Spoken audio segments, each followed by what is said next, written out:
বয়স মাত্র 18।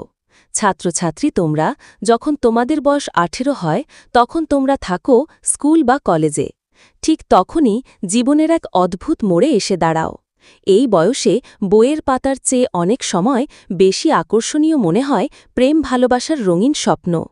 কেউ ভালো লাগে, কারো প্রতি টান জন্ম নেয়, এটাই স্বাভাবিক। কিন্তু এই অনুভূতিকে যদি ঠিকভাবে না সামলানো যায় তবে তা লেখাপড়ার ক্ষতি ডেকে আনে। ভাবো তো, একজন মেয়ের বয়স যদি হয় 18, তখন সমাজ তাকে বিয়ের উপযুক্ত ভাবতে শুরু করে।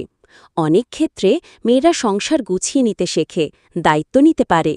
কিন্তু একজন ছেলে যদি 18 বছর বয়সে বিয়ে করে, সে কি পারে একটা সংসারের দায়িত্ব নিতে? না, পারে না।